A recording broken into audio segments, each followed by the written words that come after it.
Hi friends, நம்ம குட்டி உலகம் யூடியூப் சேனலில் காடை மசாலா ஃப்ரை எப்படி செய்கிறதுன்னு பார்க்கலாம்.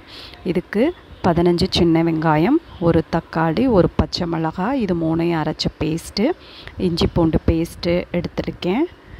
இது 3 காடைக்கான அளவு.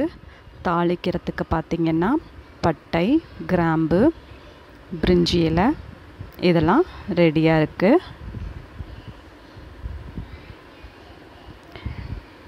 கருவேப்பிலை, கொத்தமல்லி எடுத்துக்கோங்க. இப்போ கடாயில் எண்ணெய் விட்டாச்சு.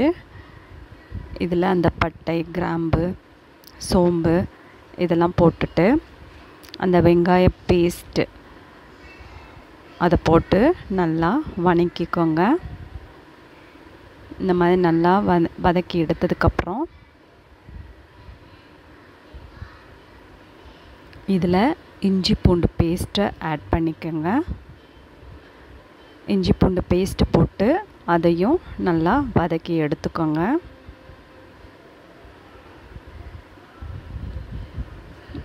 இந்த மாதிரி நல்லா வதக்கிக்கோங்க. இப்போது அந்த காடாயில் போடுறதுக்கு மசாலா பொடி ரெடி பண்ணிக்கலாம். அதுக்கு மிளகு 1 டேபிள் ஸ்பூன், அதுக்கப்புறம் பார்த்திங்கன்னா சோம்பு 1 ஸ்பூன், சீரகம் 1 ஸ்பூன், கசகசா 1 ஸ்பூன், துருவின தேங்காய் கொஞ்சம் போட்டு நல்லா மிக்சியில் அரைச்சிக்கோங்க.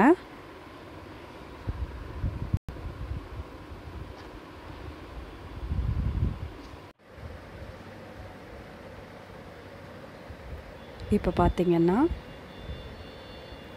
இப்போ அரைச்சி எடுத்த அந்த மசாலாவை கொஞ்சம் கொத்தமல்லி இலை போட்டுட்டு அந்த அரைச்ச மசாலாவையும் இதோட மிக்ஸ் பண்ணிக்கோங்க. மிக்ஸ் பண்ணிவிட்டு நல்லா வதக்கிக்கோங்க.